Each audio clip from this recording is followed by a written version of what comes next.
अस्सलाम वालेकुम। आलमी मंजरनामे के साथ मैं हूँ नोमान ख़ान। नाज़रीन इकराम, हम आपको इज़राइल और ईरान के हवाले से मुसलसल अपडेट्स दे रहे हैं। अब जबकि इस जंग में बाकायदा तौर पर अमरीका ने हिस्सा डाल दिया है और कल जब उन्होंने ईरान पर हमला किया, उनके न्यूक्लियर तंसीबात पर जब हमला किया, इससे मुकम्मल यकसर तौर पर अब सूरत हाल तब्दील हो चुकी हैं। आज की भी बहुत सारी बड़ी ख़बरें हैं। ईरान अपना रिटेलिएशन करने का प्रोग्राम सोच रहा है और बड़े सारे उनके जो न्यूज़ एजेंसीज़ हैं वो ये बात कर रहे हैं कि ईरान जो है वो आज रात कुछ बड़ा करने जा रहे हैं। वो पॉसिबल चीज़ें क्या हो सकती हैं? ईरान क्या कुछ कर सकता है? ईरान क्या इज़राइल से अमेरिका का गुस्सा निकालेगा या फिर डायरेक्ट अमेरिका के चंद चीज़ों को वो हिट कर सकते हैं? इस पर बात करेंगे। दूसरी चीज़ बड़ी इम्पॉर्टेंट है कि जब अमेरिका ने ईरान पर हमला किया तो किस मुल्क का एयर स्पेस इस्तेमाल हुआ, किस मुल्क की फ़ज़ाई हदूद इस्तेमाल हुए। हिंदुस्तान वाले कह रहे हैं कि पाकिस्तान के फ़ज़ाई हदूद इस्तेमाल हुए, पाकिस्तान वाले बोल रहे हैं कि नहीं, हिंदुस्तान के फ़ज़ाई हदूद इस्तेमाल हुए। अब ये सवाल बड़ा इम्पॉर्टेंट है, इस पर भी बात करेंगे और इस हवाले से बहुत सारे फेक न्यूज़ चल रही हैं। तीसरी चीज़ बड़ी इम्पॉर्टेंट है और वो है कि यानी अमेरिका के वज़ीर ख़ारिजा ने ये बयान दिया कि इस ईरान पर हमला करने से कबल हमने बहुत सारे ममालिक को एतमाद में लिया था। यानी अब जितने ममालिक, क्योंकि वो सहाफ़ी उनसे सवाल पूछती है कि बहुत सारे ममालिक जो है आपके इस इक़दाम की मज़म्मत करें, तो उन्होंने कहा कि ये मज़म्मत सिर्फ़ अपने रिलेशनशिप के लिए कर रहे हैं और इस तरह वो रिलेशनशिप जो है वो उनके साथ ख़राब नहीं करना चाहते, इसलिए वो मज़म्मत कर रहे हैं।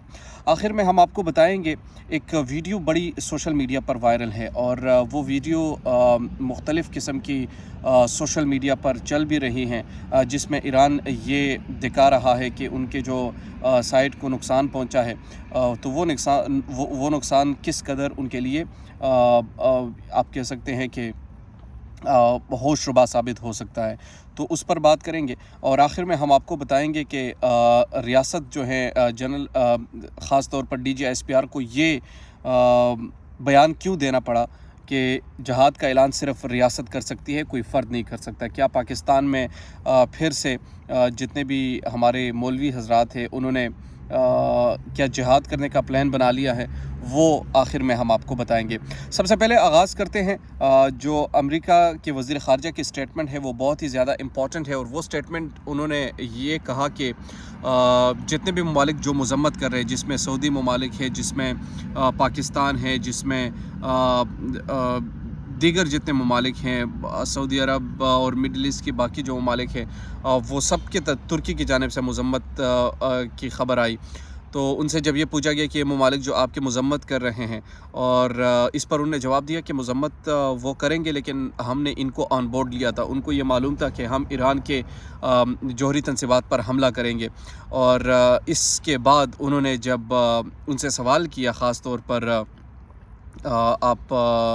जब वज़ीर ख़ारिजा से, तो उनने यही जवाब दिया कि हमने इनको ऑन बोर्ड लिया था और ऑन बोर्ड करने के बाद हमने ये हमला किया। इससे तो दो चीज़ें वाज़ेह हो गई।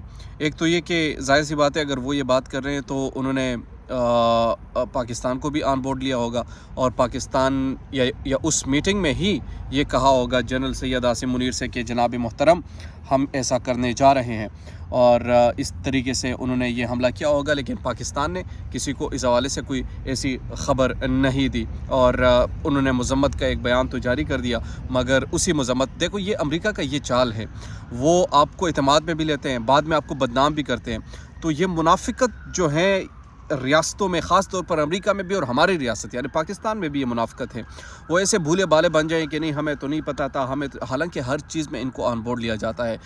ख़ास तौर पर एशिया की अगर सबसे बड़ी ताकत पाकिस्तान, इंडिया, इन दोनों ममालिक को तो ख़ास तौर पर बताया जाता होगा और इनको बताया भी होगा, तो ऐसा तो हो नहीं सकता।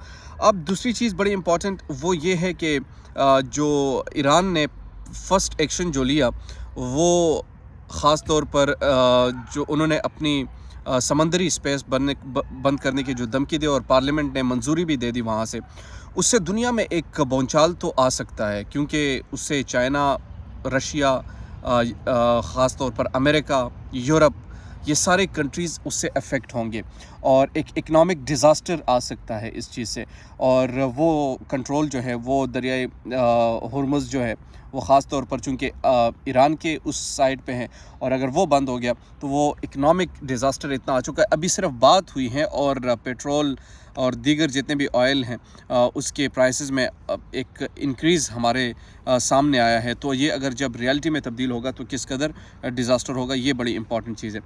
آخر میں ہم چونکہ ہندوستان اور پاکستان دونوں ایک دوسرے پر یہ الزام لگا رہے ہیں کہ امریکہ نے پاکستان کے ایئر سپیس کو استعمال کیا، ایک یہ الزام ہے، یہ ہندوستان کی طرف سے لگ رہا ہے۔ دوسرا یہ الزام ہے کہ پاکستان والے کہہ رہے ہیں کہ نہیں، ہندوستان کا جو ایئر سپیس ہے وہ کس نے استعمال کیا؟ امریکہ نے استعمال کیا۔ جس کا بھی ایئر سپیس استعمال ہوا ہو، یہ جلد یا دیر کھل جائے گی بات۔ اگر پاکستان کا استعمال ہوا ہے، اور آئی ہوپ سو ایسا نہیں ہوا ہوگا، اگر ایسا ہوا ہو تو میرے خیال میں پھر کوئی بھی ملک پاکستان پر اعتماد نہیں کر سکتا۔ ظاہر سی بات ہے، پھر اگر آپ اتنا سب کچھ کرتے ہیں اور اس طرح آپ دوسرے ممالک اپنے مفادات کے لیے، اور چونکہ جنرل سید عاصم منیر نے ان کے ساتھ ملاقات کی، اس ملاقات کے بعد جو چیزیں سامنے آئی، اب تک کھل کر سامنے تو نہیں آئے، لیکن جیسے جیسے معاملات آگے بڑھتے جا رہے ہیں ان چیزوں کی وضاحت بھی سامنے آ رہی ہیں۔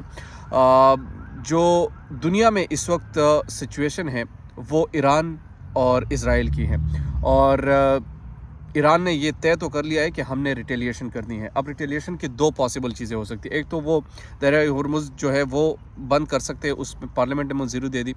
دوسری چیز جو ہے وہ آج رات، چونکہ ان کے نیوز چینل جو ہے وہ بار بار خبر بھی دے رہے ہیں کہ آج رات کچھ بڑا ہونے جا رہا ہے، اور اس کے ساتھ ساتھ ایران کیا کر سکتا ہے یہ میں آپ کو بھی سے بتاتا ہوں۔ آج رات ایران میسو میزائل اٹیک کر سکتا ہے اسرائیل پہ، جس میں 400 سے 600 میزائل اٹیک اسرائیل کے مختلف جگہوں پر کر سکتے ہیں، اور اس میں صرف اسرائیل کی ڈپارٹمنٹس جو ہے، ان کے بلڈنگز جو ہے وہ نشانہ نہیں ہوں گے، بلکہ نشانہ ہوں گے امریکہ کی بیسز بھی نشانہ ہوں گے، وہ مختلف ممالک میں بھی ہو سکتے ہیں۔ اور اس کے علاوہ جو خاص طور پر انہوں نے یہ کہہ دیا کہ امریکہ نے کہ ہم نے ان کے یو ایس نے ایران کے جو نیوکلیئر کیپیسٹی تھی وہ ختم کر دی ہے۔ اس پر ایران نے کھل کر جواب دیا اور کہا کہ ہمارے پاس اب بھی یورینیم کی افزودگی جو ہے وہ محفوظ ہے، تو ہم کبھی بھی اس چیز کا بن سکتے ہیں، اور ہم کبھی بھی یہ نیوکلیئر طاقت بن سکتے ہیں۔ تو یہ اب تک کی جو اہم چیزیں تھیں میں نے آپ کے سامنے رکھی۔ بہت سارے فیک نیوزز بھی چل رہی ہیں، بہت سارے ایک خاص طور پر سوشل میڈیا پر کہ نارتھ کوریا کی جانب سے یہ آفر کی گئی ہیں ایران کو کہ ان کو ہم نیوکلیئر بمز دیں گے یا نیوکلیئر ہتھیار دیں گے۔ ایسا اب تک کوئی آفیشیل اسٹیٹمنٹ نہیں ہے، سوشل میڈیا پر ویسے خبریں گردش کر رہی ہے، لیکن کل رشیا کے ساتھ بڑی امپورٹنٹ ملاقات ہے ایران کے وزیر خارجہ کی پیوٹن کے ساتھ۔ اگر رشیا اس وار میں ایک فریق بنتا ہے تو ڈیفینیٹلی یہ پھر ایک باقاعدہ طور پر ورلڈ وار 3 شروع ہو جائے گا۔ دیجیے نعمان خان کو اجازت، اللہ نے کے امان۔